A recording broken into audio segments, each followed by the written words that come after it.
Financial planning ఎలా చేసుకోవాలి, ఎక్కడ డబ్బుల్ని ఇన్వెస్ట్ చేస్తే మంచి రిటర్న్స్ వస్తాయి, మ్యూచువల్ ఫండ్స్ పై వెబినార్ ఈ నెల 19-20న. Hello guys, welcome back to iDream Media. ఈరోజు మనతో ఉన్నారు AMFI's certified mutual fund distributor అయిన బోనిగల సలోమన్ గారు. ముఖ్యంగా మ్యూచువల్ ఫండ్స్ గురించి కొన్ని ఇంపార్టెంట్ విషయాలు ఈరోజు ఎపిసోడ్ తెలుసుకుందాం. నమస్కారం సార్. నమస్తే అండి విరాట్ గారు. మ్యూచువల్ ఫండ్స్ సంబంధించి ప్రీవియస్గా ఒక ఎపిసోడ్ చేయడం జరిగింది. మనం వై నాట్ మ్యూచువల్ ఫండ్స్ అనేవి అందరికీ రిస్క్ అనిపిస్తున్నాయి, ఇంకా ఎందుకు ఎక్కువ మంది ఇన్వెస్ట్ చేయట్లేదు, బట్ మ్యూచువల్ ఫండ్స్ అనేవి సహీ అని ఒక స్టేట్మెంట్ ఉంటుంది. మ్యూచువల్ ఫండ్స్ మాత్రమే కరెక్ట్ అని దాని అర్థం కదా. కానీ మ్యూచువల్ ఫండ్స్లో ఉన్న లూప్ హోల్స్ కారణంగానే జనాలు అందులోకి మొగ్గు చూపించట్లేదు అనేది కొంతమంది ఫైనాన్షియల్ ఎవరైతే ఉంటారో వాళ్ళ యొక్క స్టేట్మెంట్స్ అనమాట. మరి మీ ఆన్సర్ ఏంటి దీనికి? విరాట్ గారు మంచి క్వశ్చన్ అడిగారు. ఇప్పుడు చూడండి విరాట్ గారు, మన భారతదేశ జనాభా సుమారుగా 130 కోట్లు సుమారుగా. ఈ రోజుకి కేవలం 10 కోట్ల మంది మాత్రమే మ్యూచువల్ ఫండ్స్లో ఇన్వెస్ట్ చేస్తున్నారు. మ్యూచువల్ ఫండ్స్ సహీఏ, యాంఫీ అంటే association of mutual funds India. సహీఏ అంటే మ్యూచువల్ ఫండ్ నిజమే. మరి మ్యూచువల్ ఫండ్స్ అందరికీ సూటబుల్ అయ్యే ఫండ్స్ ఉన్నాయి, కానీ ప్రజలు ఇంకా దూరంగా ఉంటున్నారు. మ్యూచువల్ ఫండ్స్లో రిటర్న్స్ బాగుంటున్నాయి, హిస్టారికల్ డేటా ఉందో చూస్తున్నారు, ఇన్ఫ్లేషన్ బీట్ చేసే రిటర్న్స్ వస్తుంది, అయినా దూరంగా ఉంటున్నారు. ఎందుకు అంటే మనం పోయిన ఎపిసోడ్స్లో కొన్ని కారణాలు చెప్పుకున్నాం. ఇప్పుడు ఫస్ట్ మొదటి కారణం ఏమిటంటే విరాట్ గారు, యూలిప్స్ కరెక్ట్గా 15 ఏళ్ళ క్రితం యూనిట్ లింక్డ్ ఇన్సూరెన్స్ ప్లాన్. ఇప్పుడు యూత్ నమ్ముతున్నారు ఈక్విటీస్లో మంచి రిటర్న్స్ వస్తున్నాయని. కాకపోతే బాధాకరమైన విషయం ఏమిటంటే వాళ్ళు ఈక్విటీస్ అనగానే F&Oలు ఇంట్రాడేలు అనుకుంటున్నారు, అక్కడ నష్టపోతున్నారు. మనము ఇక్కడ ఈ డైవర్సిఫైడ్ ఈక్విటీ మ్యూచువల్ ఫండ్స్ మాత్రమే ప్రమోట్ చేస్తున్నాం. యూలిప్స్లో ఏమైందంటే 15-20 ఏళ్ళ క్రితం ఫస్ట్లో యూలిప్స్ స్టార్ట్ చేసినప్పుడు విరాట్ గారు హ్యూజ్ కమిషన్ ఉండేది ఏజెంట్కి. కొన్ని సంస్థలు 50-60% కూడా పెట్టాయి. 1,00,000 కడితే 50-60 వేలు ఏజెంట్కి కమిషన్ లేదు అప్పట్లో. అప్పుడు కేవలం 3 ఏళ్ళే లాకింగ్ పీరియడ్ ఉండేది.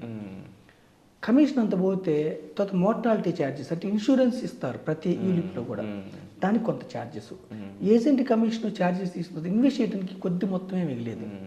దానివల్ల ఏమైంది, 3 ఏళ్ళ తర్వాత కూడా మనకి నెగిటివ్ రిటర్న్స్ వచ్చినాయి. 15-20 ఏళ్ళ క్రితం సంగతి చెప్తాను. యూలిప్స్లో 3 ఏళ్ళు కట్టండి ఎంత తీసుకోండి అని ప్రచారం చేశారు, కానీ 3 ఏళ్ళు కడితే కట్టిన అమౌంట్ కూడా రాల. దానివల్ల 35 ఇయర్స్ 40 ఇయర్స్ అబోవ్ ఉన్న వాళ్ళు ఇంత ఈక్విటీ మ్యూచువల్ ఫండ్ ఎంత డబ్బులు వస్తుందంటే కూడా చెప్పారు లేవే మేము చూసాము స్టాక్ మార్కెట్ అప్పుడు నష్టాలు వచ్చినాయని నమ్మట్లేదు, కన్విన్స్ కావట్లేదు యూలిప్స్ వల్ల. అప్పుడు ఐఆర్డీ ఏం చేసిందంటే లేదు ఇంత కమిషన్ పెట్టకూడదు. ఐఆర్డీ అంటే insurance regulatory development authority, insurance కంపెనీస్కి రెగ్యులేటర్ బాడీ. కమిషన్ యూలిప్స్లో కమిషన్ తగ్గించేసింది. ఫస్ట్ ఇయర్ మ్యాక్సిమం 10%, అంతకంటే ఎక్కువ లేదు. సెకండ్ ఇయర్ నుంచి 2%, ఇంకా తగ్గించేసింది. తర్వాత 3 ఏళ్ళే లాకింగ్ పీరియడ్ ఉండేది అప్పట్లో. 3 ఏళ్ళు ఉండటం వల్ల 3 ఏళ్ళ తర్వాత తీసుకునేవాళ్ళు. 3 ఏళ్ళకి మార్కెట్స్ అప్ ఉండొచ్చు, డౌన్ ఉండొచ్చు, నష్టం వచ్చినాయి. ఇప్పుడు లాకింగ్ పీరియడ్ 5 ఇయర్స్ చేసినాయి, అంటే దీర్ఘకాలం ఉండాలి అని యూలిప్స్. ఇప్పుడు 5 ఇయర్స్. ఈ యూలిప్స్ వల్ల ఏమైందంటే అప్పుడు నమ్మకం కోల్పోయిన వాళ్ళు ఇప్పటికి కూడా ఇంకా నమ్మట్లేదు. రెండవది ఏమిటంటే విరాట్ గారు, రిస్క్. ఈక్విటీ మ్యూచువల్ ఫండ్లో రిస్క్ ఉంటుంది. ఈక్విటీ మ్యూచువల్ ఫండ్స్ ఎప్పుడు కూడా దీర్ఘకాలం. ఇప్పుడు మొన్నటి వరకు సెన్సెక్స్ 86,000కి వెళ్ళింది. మళ్ళీ ఇరాన్ యుద్ధం వల్ల ఇప్పుడు 81.5 దగ్గర కొట్టుకుంటుంది. 86,000లో పెట్టిన వాళ్ళకి లంసం పెట్టారనుకోండి, వాళ్ళకి ఏమవుతుంది, డౌన్ అవుతుంది. అంటే ప్రిన్సిపల్ డౌన్ అవుతుంది. వాళ్ళు ఎందుకు వస్తారు, 10% 12% వస్తాయి అనుకుని వచ్చారు. టక్కున 10 లక్షలు వచ్చి 8-9 అయింది అనుకోండి, నమ్మకం కోల్పోతారు. అంటే రిస్క్ ఉంటుంది. రిస్క్ని అర్థం చేసుకుని డిస్ట్రిబ్యూటర్ ద్వారా వస్తే మీకు ఇబ్బంది ఉండదు. మీకు మీరు సొంతగా ప్రెడిక్ట్ చేసుకుని ఇలా వస్తా ఎప్పటికీ ఈక్విటీ మ్యూచువల్ ఫండ్లో స్లోప్ వైజ్గా ఇలాగే పెరుగుతుందని వస్తే నమ్మకం కోల్పోతారు. ఇది ఒక సెకండ్ రీజన్. థర్డ్ రీజన్ ఏమిటంటే విరాట్ గారు, గుడ్. కొంతమంది కన్విన్స్ అయ్యారు ఈక్విటీ మ్యూచువల్ ఫండ్స్ గుడ్, కానీ ఎక్కడ చేయాలో తెలియదు, ఎలా చేయాలో తెలియదు. ఒకవేళ కొంతమంది తెలుసు కొన్ని యాప్స్ ద్వారా చేయవచ్చని, ఏమో ఈ యాప్స్ ఫ్యూచర్లో ఉంటాయో ఉండవో, ఈ డబ్బు మ్యూచువల్ ఫండ్ సంస్థలో చేరుతుందో చేరదో అనేక అనుమానాలు. సో నేనేమంటానంటే మన ఎపిసోడ్ ద్వారా యాంఫీ రిజిస్టర్డ్ డిస్ట్రిబ్యూటర్స్ మేము ఉన్నాం, నేననే కాదు, యాంఫీ రిజిస్టర్డ్ మ్యూచువల్ మాకు సర్టిఫికేట్ ఉంటుంది. మమ్మల్ని అడగండి, సర్టిఫికేట్ చూడండి, యాంఫీ అసోసియేషన్ మ్యూచువల్ ఫండ్ చూసిన తర్వాత మేము చెప్పింది కన్విన్స్ అయితే వెళ్ళండి, చేయండి. మూడవది. నాలుగవది ఏమిటంటే విరాట్ గారు, ఇన్సూరెన్స్ పాలసీ ఎల్ఐసి కావచ్చు, వేరే కంపెనీస్ కావచ్చు, చక్కగా బాండ్ ఇస్తారు. సమ్మెష్యూర్డ్, మీరు ఇంత పాలసీ తీసుకున్నారు, మెచ్యూరిటీతో ఇంత వస్తుందని బాండ్ ఉంటుంది, మంచి కలర్ఫుల్గా. మ్యూచువల్ ఫండ్స్లో బాండ్ ఉండదు. బాండ్ లేకపోతే మన పీపుల్కి ఫిజికల్గా ఒక పత్రం ఉండాలి, ఉంటే అది కనీసం మన దగ్గర ఎంత ఉందనేది ఒక ప్రూఫ్ ఆఫ్. అయితే ఇక్కడ కూడా ఉంటుంది పత్రం, డిజిటల్ కానీ స్టేట్మెంట్ అంటారు. ఓకే, ప్రతి నెల పంపిస్తారు. సిడిఎస్ఎల్లో కూడా మనకి కనిపిస్తాం. మీరు ఎంత కట్టారు, మీ ఫండ్ ఎంత అయింది. బాండ్ ఎందుకు ఉండదంటే, ఈక్విటీ మ్యూచువల్ ఫండ్ అంటే మీరు కంపెనీలో ఓనర్షిప్ అంటే గ్యారంటీ ఉండదు, ఓనర్కి ఎప్పుడు గ్యారంటీ ఉండదు, మారుతూ ఉంటుంది విలువ.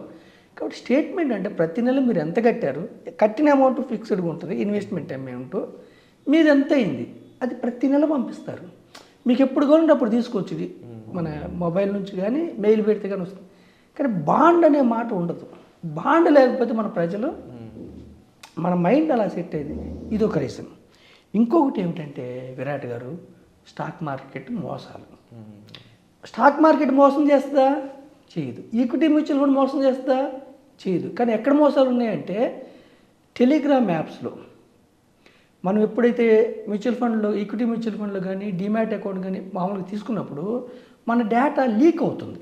లీక్ అయినప్పుడు సైబర్ మోసగాలు ఏం చేస్తున్నారు, మనము ఈక్విటీస్లో స్టాక్ మార్కెట్ ఇంట్రెస్ట్ ఉందని మన ప్యాన్ ప్రకారం వాళ్ళకి తెలిసిపోతుంది. తెలిసిన తర్వాత ఏం చేస్తున్నారు, ఒక టెలిగ్రామ్ యాప్ ద్వారా మిమ్మల్ని జాయిన్ చేయటం, ఇక్కడ ఈ స్టాక్లో ఇంత లాభం వచ్చింది, 3 రెట్లు వచ్చింది, 4 రెట్లు వచ్చింది, 6 నెలలు 1 ఇయర్లు అని కృత్రిమంగా కొన్ని యాప్స్లో ఫస్ట్ మీకు చూపించి సైబర్ లింక్స్, డూప్లికేట్ లింక్స్ పంపించి హ్యూజ్ అమౌంట్. ప్రతిరోజు మనం పేపర్లు చదువుతున్నాం, చదువుకున్న వాళ్ళు, సాఫ్ట్వేర్ వాళ్ళు, డాక్టర్స్ నష్టపోతున్నారు.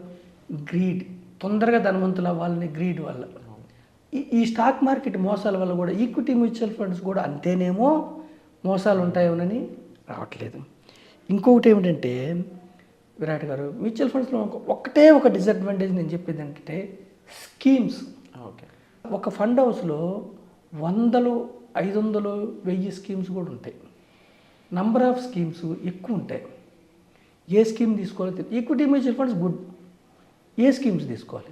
నేను చెప్పేది అంటే ప్రజలకి, sector funds risky. Sector funds అంటే ఏంటి, సపోజ్ ఫార్మా ఫండ్ తీసుకున్నాం, కేవలం ఫార్మా స్టాక్సే, ఫార్మా బాగా పెర్ఫామ్ చేయకపోయినా ఆ స్టాక్స్లోనే పెట్టాలి. ఇన్ఫ్రా ఫండ్స్ తీసుకున్నాం, ఇన్ఫ్రా స్టాక్స్లోనే పెట్టాలి, ఇన్ఫ్రా బాగా పెర్ఫామ్ చేయకపోయినా ఇన్ఫ్రాలోనే ఉండాలి.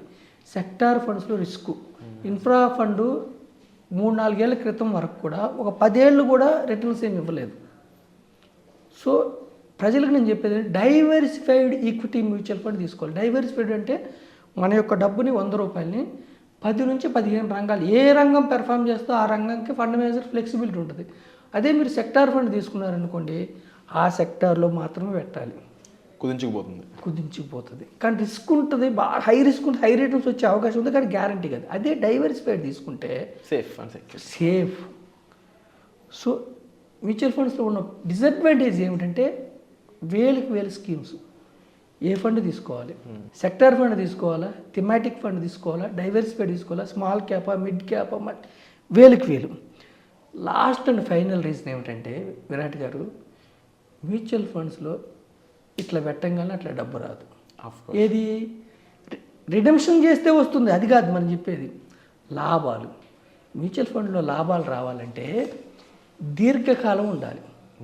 షార్ట్ పీరియడ్లో ఒక 5 ఏళ్ళ వరకు, 7 ఏళ్ళు, స్మాల్ క్యాప్ ఫండ్స్ అయితే ఒక్కొక్కసారి 7 ఇయర్స్ వరకు కూడా రిటర్న్స్ రావు.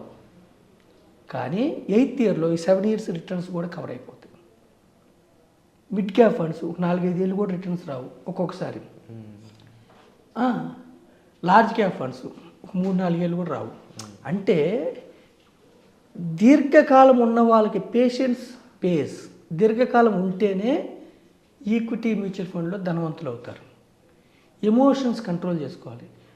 అందుకనే జనాలు ఏం చేస్తున్నారు, ఆర్డినరీ పీపుల్ F&O అంటే sir Roman city was not built in a day అనే ఇంగ్లీష్ సామెత ఉంటుంది సార్. పెద్ద రోమ్ సిటీ ఏదైతే ఉందో అది ఒక రోజులో కట్టేసింది కాదు. It takes time. అందుకే అంత గొప్పగా అంత అద్భుతంగా ఉండేదంట అది.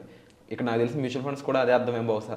అంత కాంపౌండింగ్, అంత మంచి రిటర్న్స్ రావాలి, నిజంగా మనం కొంత డబ్బులు పెట్టి ఒక 10 లక్షలు 15 లక్షలు పెట్టి ₹1 కోటి తీసుకోవాలి అంటే దాంట్లో మన టైం ఇన్వెస్ట్మెంట్ అనేది చాలా ఇంపార్టెంట్. ఈరోజు అది మీరు స్పెసిఫిక్ పాయింట్స్తో చెప్పడం అనేది చాలా హ్యాపీనెస్ ఇచ్చింది. ముఖ్యంగా ఇలాంటి ఇన్ఫర్మేషన్ ఎక్కువ ఎవరికైతే ఫైనాన్షియల్ నాలెడ్జ్ లేదో వాళ్ళకి ఎక్కువ అవసరం.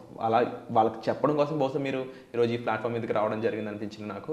ఐ డ్రీమ్ కానీ అలాగే మేము మీ తరపున ఈ విషయాన్ని మీ ద్వారా జనాలకు చెప్పడం అనేది చాలా హ్యాపీనెస్ ఇస్తుంది మాకు. Thank you so much sir. Thank you అండి విరాట్ గారు.